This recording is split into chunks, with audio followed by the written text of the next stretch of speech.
It was the deadliest single day in Israel's history. At least 260 people were gunned down at a music festival held in the name of peace, the vast majority of the victims young partygoers, and 700 died across the country.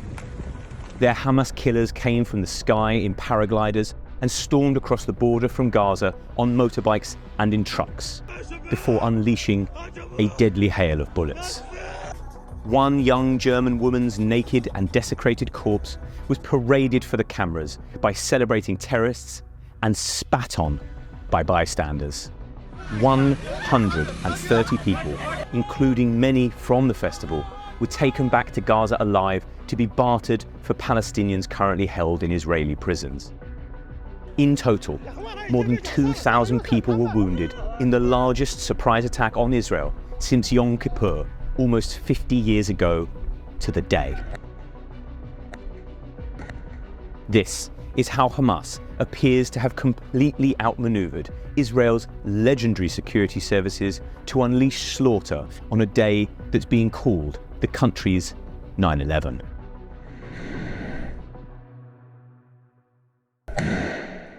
The border between Israel and Gaza is one of the most heavily monitored pieces of land anywhere in the world. And the Israeli armed forces are renowned for their signals interception technology, their advanced air defenses, and their dynamic military.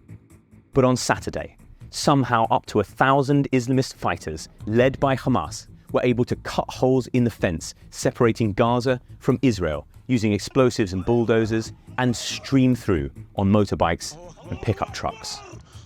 The attack appears to have started with drones suppressing lookout and surveillance posts, with video showing bombs raining down on fortified compounds. At the same time, several thousand missiles were fired into the south of Israel in an opening salvo which provided cover for the ground assault. It came on the Jewish holiday of Sukkot, amid allegations that much of the Israeli armed forces were at home or deployed further north, guarding against incursions from the West Bank. Hamas paramotors then streamed across the border, carrying scores of fighters, perhaps evading sophisticated air defenses with their small size and slow speed. Islamist fighters then stormed Israeli border posts, killing dozens of troops, many of them taken by surprise in their barracks and gunned down while unarmed. A number of Israeli armoured vehicles were captured, while at least one Merkava tank was destroyed. One Israeli commander was killed and another captured. Hamas terrorists roamed through southern Israel, opening fire on anyone they saw, including elderly people who were killed at a bus stop and civilians shot inside their homes. One woman allegedly learned that her grandmother had been killed when a Hamas fighter uploaded a video of her corpse to her Facebook page. Another video appeared to show a man being dragged from his car and having his throat slit on the street. But it was at the Nova Festival, held on farmland near the kibbutz of Reem, where perhaps the most shocking violence unfolded. It is possible the Hamas terrorists stumbled across the event, given its location was a secret and only unveiled to attendees at the last minute. The 3,000-strong crowd had been dancing all night, but early on Saturday, Hamas paragliders descended on the site, with video appearing to capture the moment. At around 6:30 a.m, explosions and gunfire cut through the pounding music. The crowd took cover, but it was not long before jihadists arrived at the site and opened fire. Thousands began to flee, running to their cars or trying to hide in a nearby wooded area. Survivors say the terrorists started to hunt them down, executing them in cold blood. One woman, fleeing on foot, told how a young man came to her aid and told her to get in his car, only for him to be shot in the head at point-blank range. Gunmen strafed a queue of cars as people abandoned their vehicles and ran, only to be cut down in the wide-open terrain. They also reportedly targeted the exits of the festival, and one image shows a tent filled with dozens of bodies. One witness, who spoke to CNN, described it as a shooting range. Another told the BBC how she hid underneath a tree as bullets flew. She remembers thinking, "It's okay, you're going to die." just close your eyes. Perhaps the most shocking story to emerge from the festival is that of Shani Luke, a German tattoo artist who was also killed. Harrowing footage showed her corpse, stripped to its underwear, being sat on by Hamas fighters in the back of a truck driving through Gaza. Dozens more festival attendees are thought to have been taken prisoner. One medic called to the area described it as a planned ambush. As people came out of the emergency exits, squads of terrorists were waiting for them and just started picking them off, he told the BBC. By the end of the day, Hamas had infiltrated at least 22 towns and villages, massacring civilians as they went. Thousands of rockets had been fired, striking as far afield as Tel Aviv and Jerusalem, overwhelming the Iron Dome with their sheer number. Israel has promised a massive retaliation. The IDF has begun airstrikes in Gaza, reserve troops have been called up, and tanks are massing on the border. President Benjamin Netanyahu has warned civilians in Gaza to get out while they can, promising to reduce parts of the enclave to rubble. And serious questions are being asked about how Israel's intelligence services, renowned as some of the world's best, could have failed to see the attack coming. The current conflict has its roots all the way back in the First World War.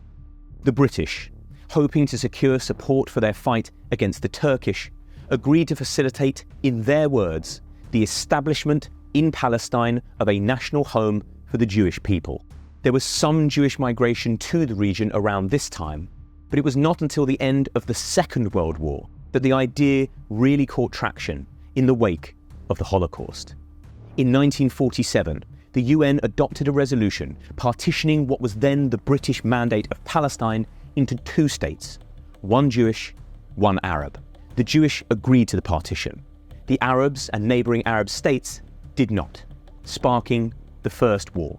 That ended in 1949 with an Israeli victory, expanding their territory beyond the agreed borders and displacing some 750,000 Palestinians who fled into Jordan, Lebanon, Gaza, and the West Bank. Multiple wars and two intifadas later, Gaza is under blockade, the West Bank is behind a wall, and a peace process aimed at finding a two-state solution is all but dead. Those Palestinians, unfortunate enough to be unable to relocate, live in poverty in increasingly small parcels of land on the West Bank and Gaza, encroached upon by Israeli settlers. The Islamist Hamas organization, which has links with Iran, took control of the Gaza Strip in 2007 after a brief war with Fatah. Outside of the West Bank, Gaza and Lebanon, many Arab states, the traditional allies of the Palestinians, are now normalizing relations with Israel under the Abraham Accords.